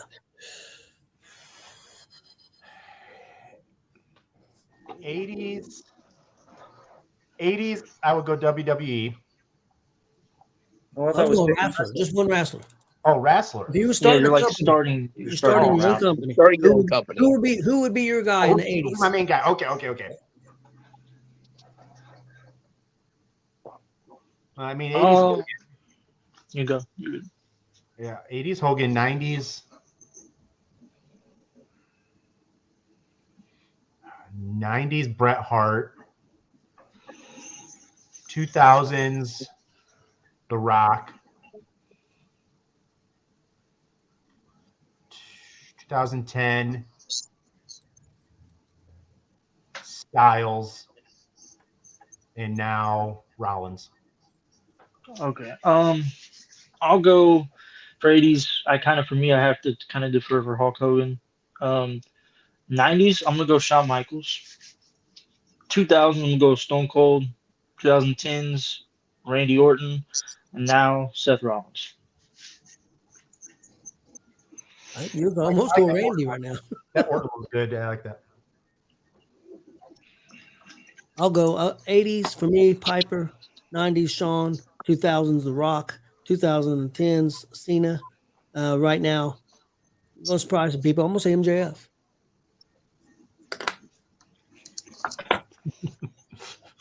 In terms of potentially, I can get behind that. I'm going to build around him. All right, I'm gonna say 80s Hogan, and the only reason why is because you got to have the man who kind of put wrestling on the map, so that would gain you a lot of popularity. 90s, I'm gonna say Jake Roberts, just because promo wise he could be a good piece to push the product. 2000 or 2000s, I'm gonna say Steve Austin, because he was the most over then, so then it makes the product even more marketable. 2010s, I'm going to say Chris Jericho, just because he legitimately is the best wrestler in the world. Nowadays, I'm going to agree with I'm gonna agree with Tony. I'm gonna say MJF, just because once the promo work of Jake Roberts fades off, you need somebody to take that spot over and push it forward. Again, a good mouthpiece. So that's mine. I like Epoxy Jones. Right now, you got Swerve. Right now, which I love what Swerve's doing. Orton for 2010, Rock for 2000, and Ron Simmons for 90s. If you think of the mix and the reasoning why I picked everybody, I think you'd be bigger than WWE at that point. Marcus, did you say? Nope. Are you ready? Yep. Hogan in the 80s. I had Undertaker in the 90s. Stone Cold in the 2000s. Even though I don't care for him. John Cena in the 2010s. And Rollins in the 2020s. That's good picks. Yeah. Chris, did you say? I have Hogan 80s, Bret Hart in the 90s, 2000 Stone Cold, 2010 Jericho, and now Rollins. Yep. Everybody go? I think so. Okay. Yeah, I would say that person I came closest with was Chris. We had 3 of the 5. Who was the better tag team? Rock and Roll Express or the Midnight Express? Which version of the Midnight Express are we talking? I'm I'm gonna clarify. I think the best Midnight Express was Sweet Stan Lane and Bobby Eaton. Yeah, but I'm gonna go Rock and Roll Express because they were the same 2 guys the entire run. Exactly. I mean, You they've had gotta those get guys, technical on me. but I agree with you. That's the best version of the Midnights. But Plus, I'm kind of a mark and have met the Rock and Roll Express. So Yeah, I got, that's true. we got an autograph poster right here. So I got to say the Rock and Roll Express. well, I got one better. I've met both sides, but I'm still gonna go see Rock and Roll. But no, I agree with Rock and Roll Express. Because, like they said, same two guys the whole time. But I mean, I'm one of the best tag teams that have been out there. In the ring, though, it's awful close. I mean, them guys were Yeah, such. I mean, them all guys four were of them. good. Well, Bully Ray said the greatest, in his opinion, the greatest tag team wrestler of all time is Bobby Eaton. What Bully Ray says. As what? As a pure wrestler, but Yeah. anything else, I don't He think wasn't great on the mic. He wasn't very good on the mic. Mm. Gibson wasn't great on the mic. He could pass. Morton was a lot better on the mic. Yeah, Morton And- was the mic person there. Yeah, Sweet Stan Lane wasn't. I mean, that's why they had Cornette. that's why they had Cornette, because Yeah. those guys couldn't talk. Yep, Yeah, that's true. exactly. Yeah, I hate to agree. I'm going to have to go with you guys in rock and roll. Even though I'm a big Midnight Express fan too. Who'd Austin pick? Yeah, I would go rock and roll because they're the ones I have more exposure for. I remember you putting on some old pay-per-views, and I've always liked watching them wrestle when I was younger growing up. So that's kind of who I had to defer to. And they were old men when you were growing up, so we got to seen them when they were young. Me and Chris got to go to a seminar, and I was already big fans. And after that seminar, I was even bigger fans of what they taught to the wrestlers and stuff. We got to go to it too. It was outstanding. So you guys are really cool guys. Yeah, Ricky's a good man. Like I said, there at Crawfordsville, he walked right up to me that one day. I didn't know he's in the building. And he walked right up to me, introduced himself. So you don't get that with everybody else. They just kind of stay away from everybody. But And a few months ago, Chris Cass and I went to one of the seminars they had him and his son. And yeah, I mean, the dude was just, I mean, he's talkative. He wants to pass things on. He wants to educate, and he really wants to, him and his son really want to help bring the next generation in. And yeah, so he was really, really cool guy. Next up, things that you like about AEW. Austin, you go first. I can't. Yeah, no, you watched maybe half an episode, Marcus. I know. I watched the Bed of Nails, and that was it. That was enough. Yep, that Bed of Nails. Yeah, You didn't even watch the World Famous Sign show. I had the sign. Oh yeah, I did watch that show. You're right. I did watch that show because I was on it. But you should be a big AEW fan. You was on it. Well, just though I'm a fan of Chris and Mizery. Yeah. Austin, can you name something you like about AEW?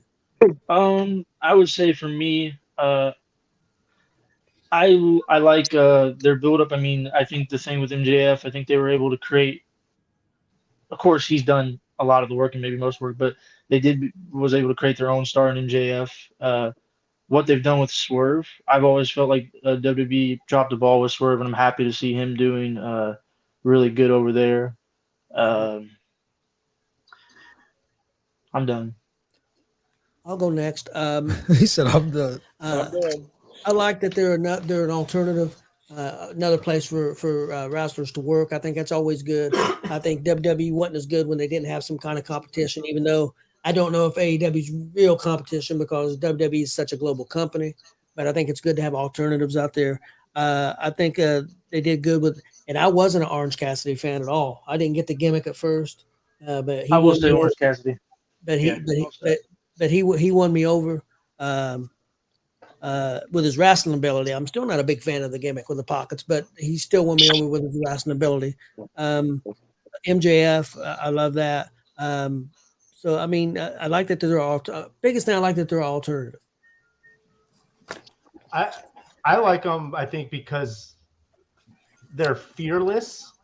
They're not afraid to go up against WWE. They're not afraid to try things and to see. I mean, yeah, the exploding barbed wire ring of death was a gigantic failure. Oh my goodness! They tried, and that's the thing is you really don't know what's going to work, and they're not just going to try to be overly cautious and tiptoe around stuff. Like, we're going to go do it. We're going to see what happens and go from there. I mean, the stadium stampede matches that they have, it's fearless. Like, hey, we're going to do this and take advantage of what we got. That Tony Khan's taking advantage of his dad owning a football stadium to have a wrestling match in a football stadium. So,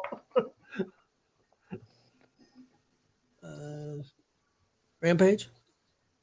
There's not much. One thing I do like, I like how they have obtained the concept that WWE used to do and give a lot of independent workers opportunities to be on the show and display their talents and what they're about. Chris? WWE back in the day used to do have the independent talents be like jobbers up against the big name stars and squash them out and stuff like that. And that WWE really doesn't do that anymore. And AEW's kind of grasped that concept and allowed it to happen and actually taken it to the next level where the people that we know is going to lose the match actually gets a little bit of offense to display what they can and can't do. And then ultimately, at the end of the match, they always lose, but it's still cool to be able to see that concept still linger around in the world of wrestling, since WWE's kind of made that like a lost art form that doesn't exist within their company anymore. Yeah, and I mean, that's a good point. I agree with that. Case in point you can use for that is Cody Rhodes versus Ricky Starks. When Rhodes was doing his little challenge, no one knew who Ricky Starks was. They brought him in, and he got his go against Cody in the ring, and now look at where he's at. He's their tag champ. Yeah. And going to end up in WWE with Cody. I hope so. I think. And actually, I knew who he was because, believe it or not, I was watching NWA at that time, and he was in NWA. Okay. I will say with what he said, I do really, really like in terms of what they can provide in terms of matches you're not going to see everywhere else. I love that the wrestlers can go to, you can have New Japan wrestlers come over, you can have Impact wrestlers come over. I love those companies being able to do matches like that. I wish WWE would do that more. Maybe we can get closer to that with Triple H behind. Maybe in a couple of years it'd be great. But I will say that's one thing I really, really like. Like Daniel Bryan versus Sabre Jr. or Okada over there. It's just there's some really cool stuff that they've been able to do and can do in the future with stuff like that. So, Chris, something you like about AEW? I know it's tough for you. And to be fair, I don't watch it. I don't watch much of it, but when I do watch it, it's usually not my favorite. I have to agree with what Rampage said about getting to see some of the independent people get opportunities, because we've got to watch some of the wrestlers that we see at these independent shows on some of the AEW stuff. That's calmed down some since they did away with Dark and stuff, but yeah. So that, and then I do like that it's an alternative, even though I don't watch it very often. I do think it makes WWE better. I think it's always better when there's not a monopoly on it and there's more than one company. So I would say them are probably the main two things I like about it. Okay, guys, things that you like about things you don't like about AEW. Production quality. Yeah, I'll start. The main thing for me is the women's division. They have some legit talent over in the women's division, but for some reason they just cannot get it to fit. Right. I mean, WWE's women's division is 100 times better in my opinion. Impact's division is 100 times better. There's no reason with the people they have there that they shouldn't be able to do it. I don't know if they need to give them more time. If they need to fix it, because they have the talent. It's just wasted, in my opinion. Yeah, I One of the reasons I don't like AEW is too much blood. Yeah. Moxley kind of ruined that for me. Yeah, I have no problem with blood, but it shouldn't be every match. Yeah. It shouldn't be every week. It should be a blood feud. That'd be my only problem. Makes sense. Yeah. Blood's fine. Just make it make sense. The no selling. Yeah, I was getting ready to say that's my biggest gripe. No selling, no fucking facial expressions. Yeah, I will say. Out of 3, I seen a guy take a Canadian Destroyer this weekend at Ring of Honor on a ladder, throw it back in the ring, and kick out at fucking 1. Piss me off. That's my own. Was That's it the my Young biggest Bucks in the problem. match? The biggest problem is lack of selling. That's the biggest problem. Other than that, I mean, and the rules, you have a match and you the referee standing in the ring like this while you're outside the ring for 3 minutes. He can't count because he don't want to look like an idiot, and he's standing there looking like an idiot. I don't like that. That's my biggest gripe with AEW. Yeah. Also, I would say they've done a little better from what I've seen. For me personally, done a little better at building some storylines, but Yes, I they think have. they still need to work on the storyline. I think that's one thing that keeps me with WWE over there is like the storyline, just the storytelling, the segments they'll have. I don't see as many. There's not as many segments in AEW. I think they need to build those more than just in the ring. Yeah, you're gonna have flashy matches and have good technical matches, maybe, or good matches, but that's not all what it's about. It needs to be entertaining as well. So You got to have some But they- entertainment, or people will get bored. Also, I want you to answer this because you're a younger fan, and most people would say you're more in AEW's demographic. Brandon was asking. He was saying that WWE is more for kids. So, do you agree with it? I mean, he talks about kids. He's talking about young kids. Do you agree with that statement? no. I think there's a lot more kids in the audience of WWE than there is AEW. But I think the thing is that WWE is more, in terms of fan base, is more versatile. It can be for young kids. It can be for people in their 60s. It can be for anybody in between. As an AEW, for me, it doesn't hit that as wide a variety of audiences for me personally. So no, I don't agree with that at all. But anybody I else? mean, yeah. Generally speaking, there's more people in the audience at WWE than there is AEW, let alone kids. Oh yeah, right now especially.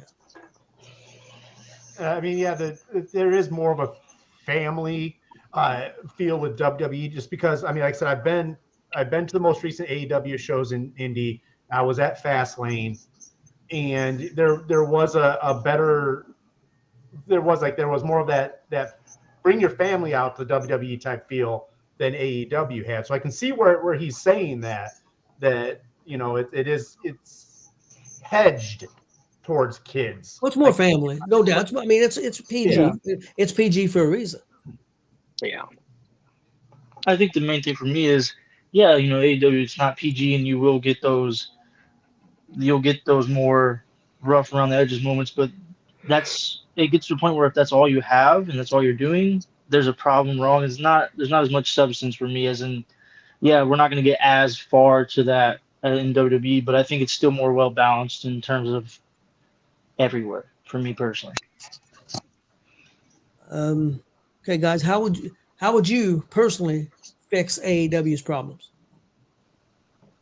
See, that's another thing. I'm saying all this stuff, but I don't know how to fix it. I don't know how to do that. Well, just in your opinion. Just in your opinion, what do you think they need to do to take? I mean, they're struggling right now with TV ratings. They're definitely struggling with their audience. I mean, going to shows. It's been reported, whether it's true or not, that they're going to lose $34 million this year. How do you fix those things? Tony Khan needs to let some stuff go. Tony Khan needs to bring people in. He needs to bring in wrestling minds, guys that know the business, and bring and listen and let them do their thing. I think he's trying to play with his toys all himself, and he's not letting anyone else in. So in his mind, it's almost like with a Vince, in a way, how Vince, I want it like this, I don't care what anyone says. I think Tony Khan is sort of in that same thing, where he wants it like this and he thinks it's going to be good because no one's telling him. Tony, that's not a good route to go, man. We don't want another Texas death match, Tony. We don't want you guys doing this or that. We want storylines to go to completion. And I think that's how I would fix it, is have a handful more troops, because it started out great, and then something happened with Cody and the Bucks and Omega with them. Something happened there. No one knows, but and then once that once Cody sort of started splitting away, I think that's when everything started getting really foggy and groggy. I think that was a crack in the foundation when Cody left. I think that it really hurt him more than what people would have meant. That's what I think. Yeah, I'll say I agree with that because I think what we may have learned. I'm not saying CM Punk was 100% right or either way was 100% right. Both had faults, but in terms of, I think they do need more wrestling minds, more people that can add the professionalism of that. In terms of, it just seems like it's not as professional over there. And maybe if they can just rein it in a little more, it can be a more consistent product. Yeah, I heard AEW's got 184 wrestlers on their books. That's an issue right there. Yeah, yeah. They need to sit down. Here's what I think, and I'm not saying I'm right, but it just logistically, I think it makes sense. They need to sit down and they need to come out with a certain roster for each show. And they need to renegotiate contracts. They need to factor in money coming in from sponsors versus money that's going out, which will create a better cap for them to deal with. Bring in the occasional indie worker for the jobber spots because I think that's art that needs to still stay there, and they need to figure out with the TV deal what they're gaining from the TV deal. Add that into the sponsorship money. That way they know what they're going with. Run solid storylines, and with a cut down roster, with a knowledgeable knowing of what's going in, what's going out, and money wise, and with a better booking and storylines, with what we were talking about, wrestling minds, I think it'd be more successful. Yeah, they need to run it more like a business. I mean, I agree with what you say, definitely, and I agree with what Warren said.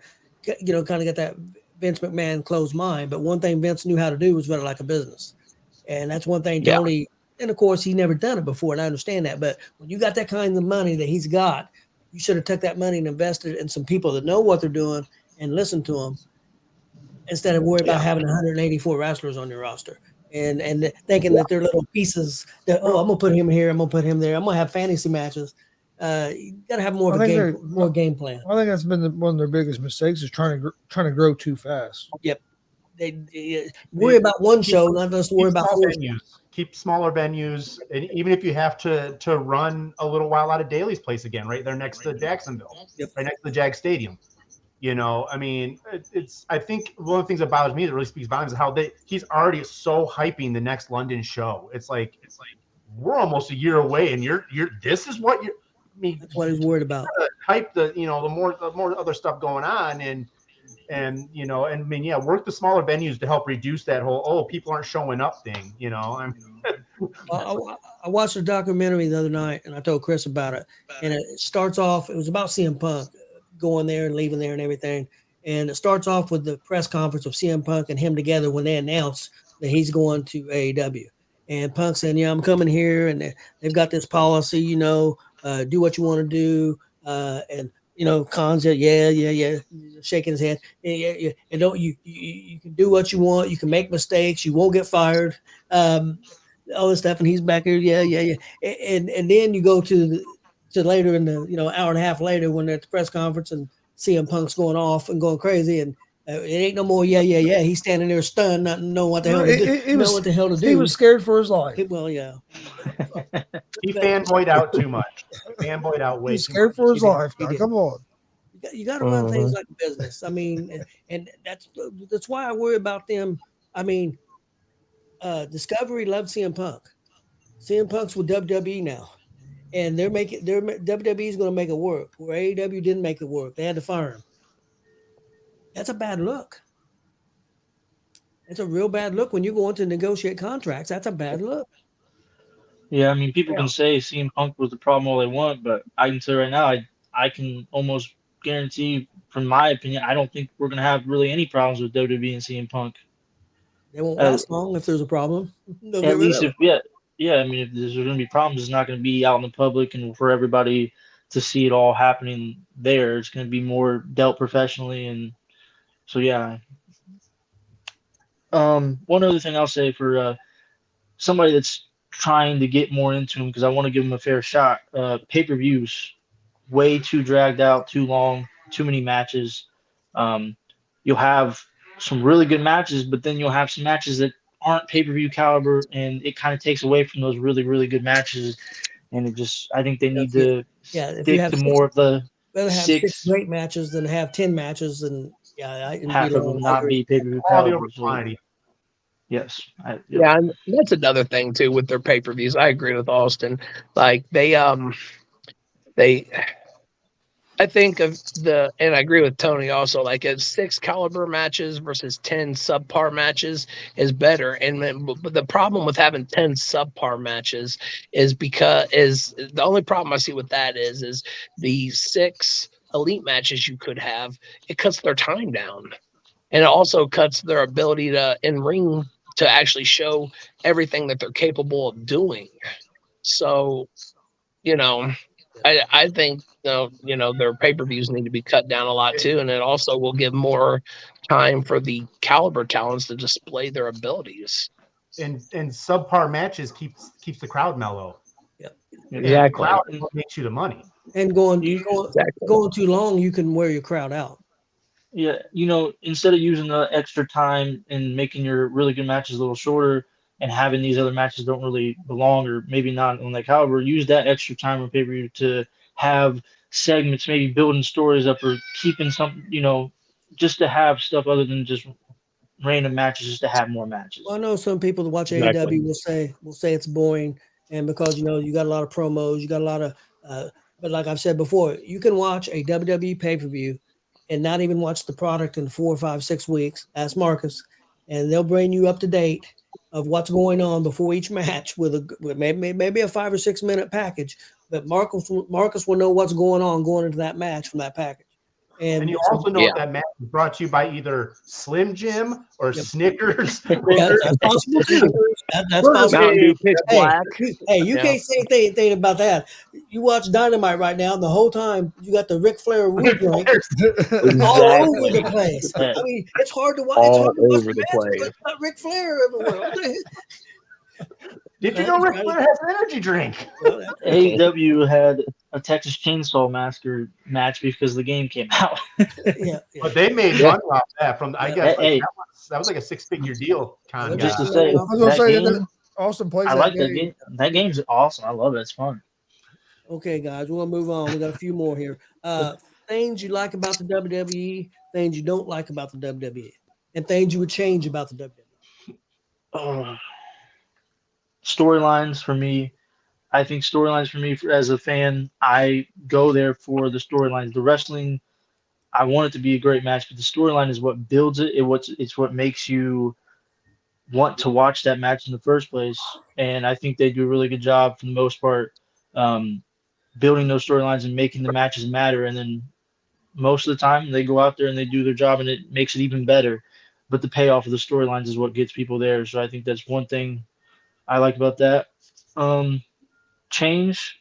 I personally think, for me personally, I would love to see an all women's just show. They have so much women's talent. I would love to see if they could just maybe do another SmackDown like Raw brand, like just for women. Give them more time for storylines to develop instead of just having the same 3 or 4 people get the big storylines and the other ones kind of just get thrown in there. Even if they put it on Peacock. Something like that. I think they don't. Why not have another all women's pay-per-view? They have so much talent.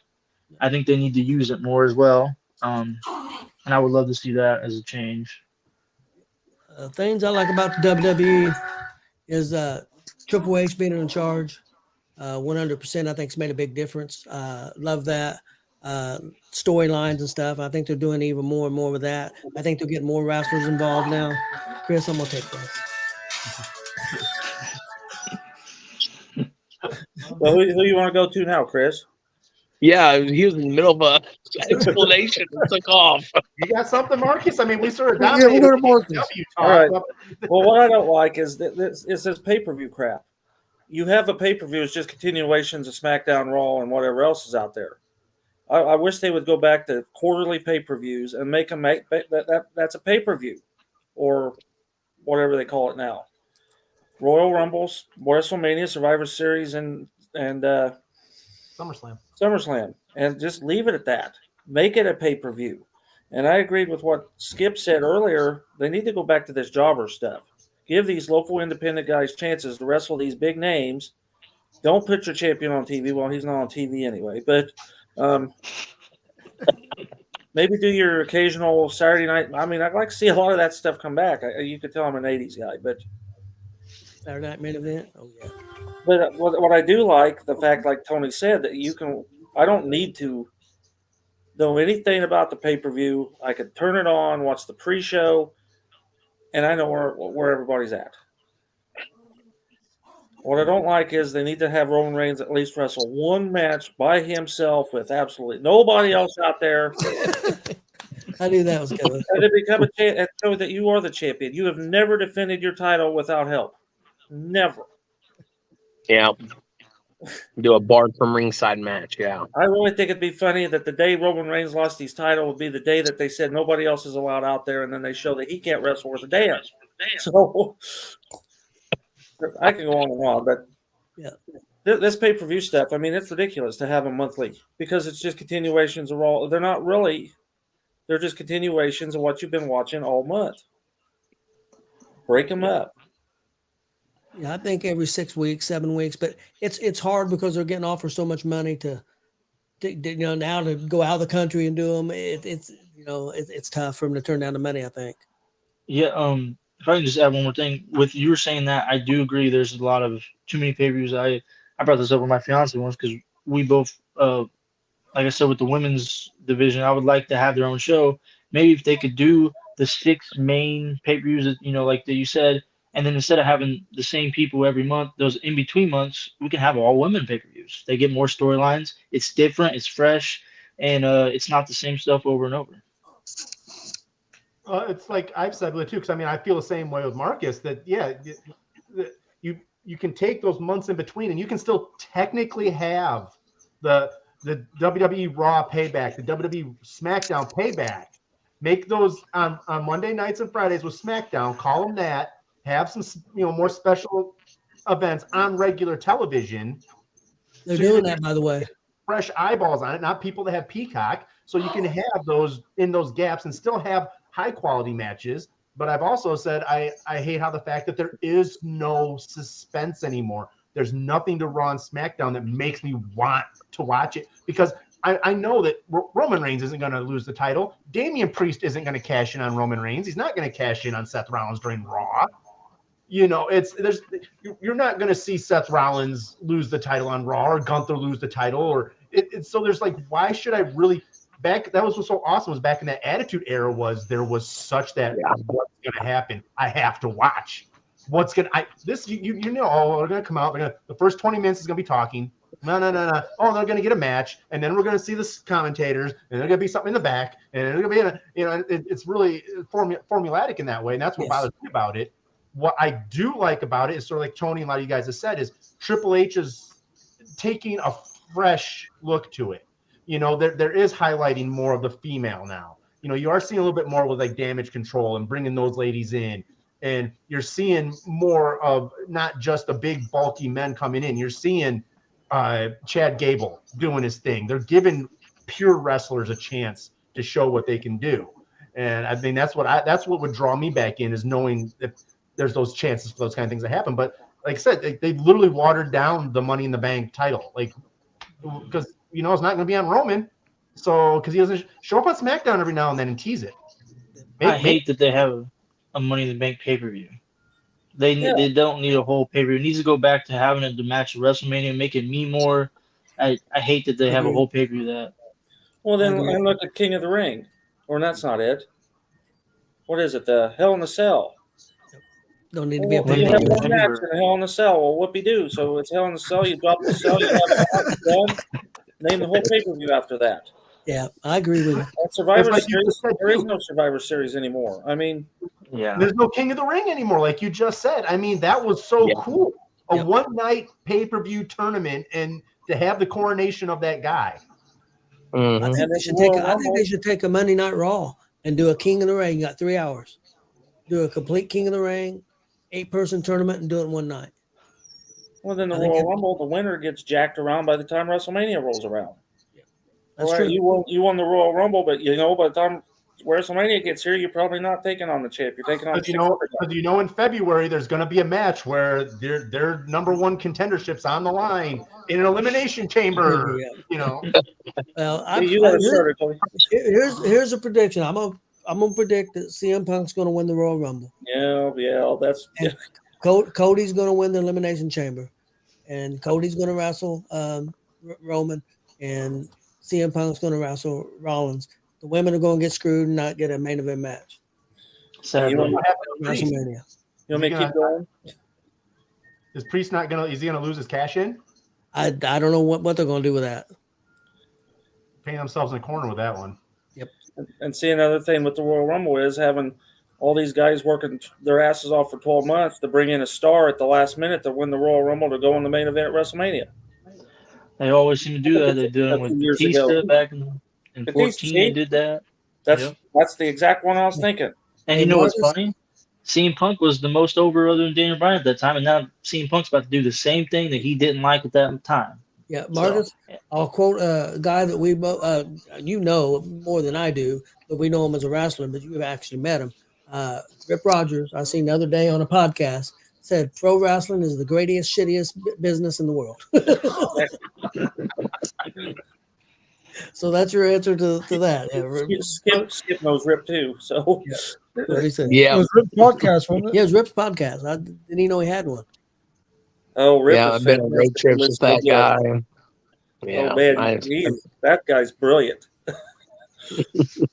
He may be quiet at these arenas, but you get him talking, and he's a barrel of knowledge. Very much so.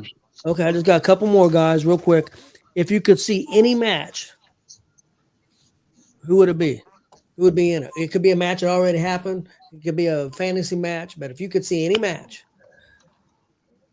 and I'll say mine real quick. I wish I would have been at the Hell in a Cell with Mick Foley and. You mean live? You mean matches that actually took place, or matches you want? It could be a fantasy match. It could be one that happened live. It's already happened. Whatever you want it to be. Okay. I have 2 matches already, so I'll go and say. So the one I'd like to see live that's already happened, Shawn Michaels versus Kurt Angle at WrestleMania. It's my favorite WrestleMania match ever. And one dream match, Daniel Bryan versus Kurt Angle. I will always plant my flag into I want to see Hogan Andre WrestleMania 3 at the Silverdome. Yeah, it's a good one. Just being a Michigan guy also, and just that, yeah.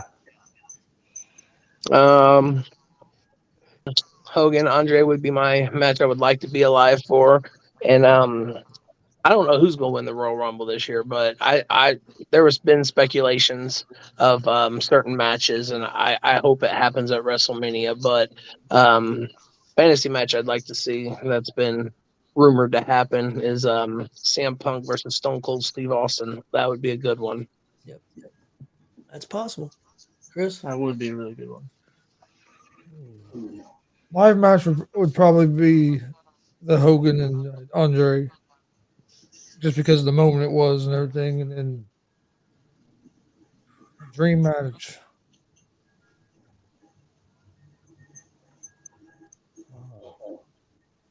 I'm gonna say Stone Cold Steve Austin and MJF.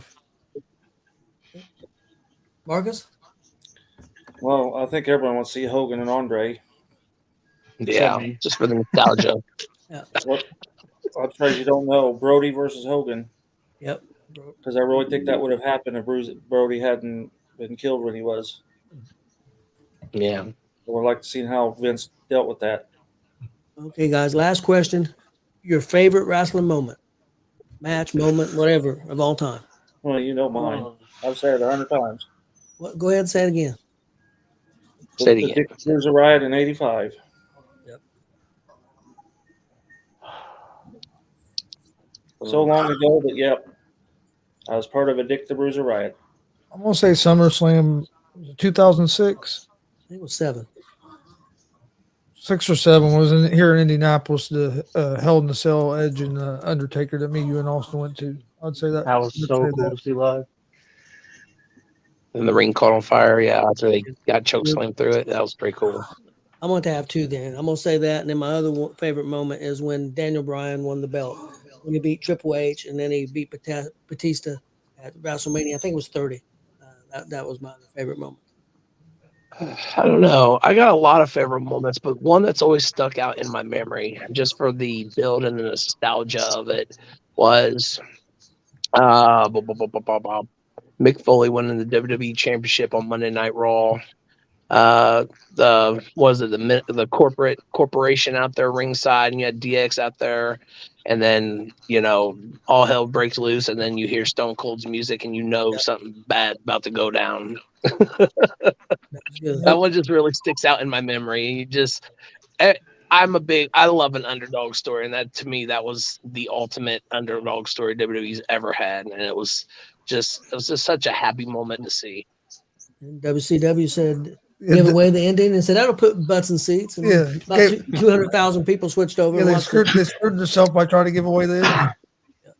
Yeah. I had, two moments I was actually involved with would be being at the Raw after WrestleMania when Shawn Michaels retired, being there and seeing all that, and basically there's a lot of stuff that happened behind when the cameras weren't on, with people giving him all his kudos and whatnot.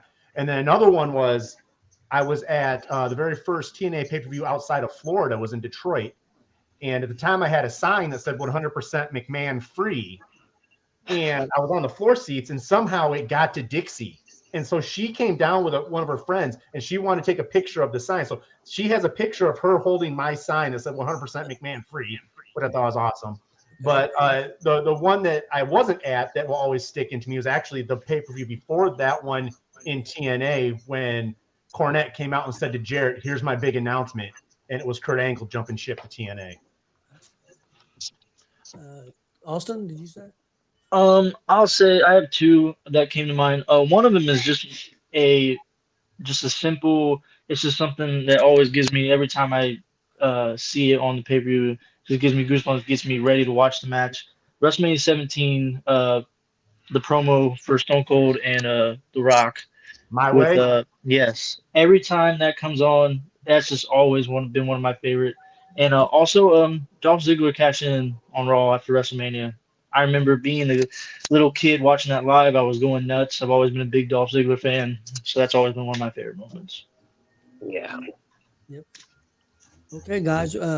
Real quick, just speaking of that, you guys mentioned that about Angle going to TNA. TNA's got a pay-per-view coming up January 13th, I think. They're saying that they've got another big announcement that's going to rival when Sting came to TNA or Kurt Angle coming to TNA. And nobody knows what it is. There are some rumors out there that TNA has worked out some deal to work with the WWE. I'm not saying that's true, but there's been rumors of that. I mean, it makes kind of sense because we've seen a little bits of that happening over. I mean, Mickie James at the Royal Rumble recently and stuff. If they're on good terms, I don't see why not. Wasn't there something with streaming or something that like TNA's? They signed a deal with Endeavor. Endeavor owns WWE, but TNA did sign a deal with Endeavor. They're going to be on their streaming app. Yep. Well, guys, I think. Go ahead. I was just going to say, I think if any company that WWE would work with at this time would be TNA. I think that's the one. So that'd be really cool if they did. That's all I was going to say. Is there any big name out there that's available? The only one I could think of would be Sasha Banks. Yeah, I mean, I wouldn't put him on this as in terms of like Sting and stuff like that, but I mean, you could. I came to mind as Dolph Ziggler. Yeah, I mean, I was just talking about him. I was thinking Dolph Ziggler too. And I don't know if you could compare him to that. No, that's what I was saying. I don't know if most people would. With my current day free agents, I mean, I would say he's probably the biggest one out there. Yeah, him or Sasha. And the rumor, I guess Sasha was supposed to go to AEW, but I heard that's not happening. So falling out, yeah. Well, guys, thanks a lot for coming on. I think it went well. I think I should have had 20 questions instead of 30, but a little longer than usual, but it'd be okay. It'll be okay. Yeah, we appreciate we entertained the masses. That's all that matters.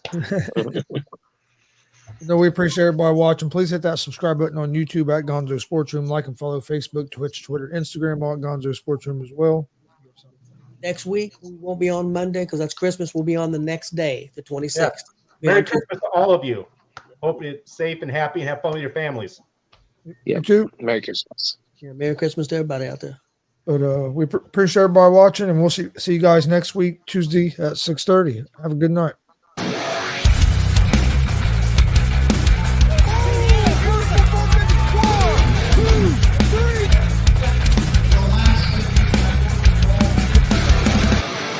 That'd be absolutely devastating.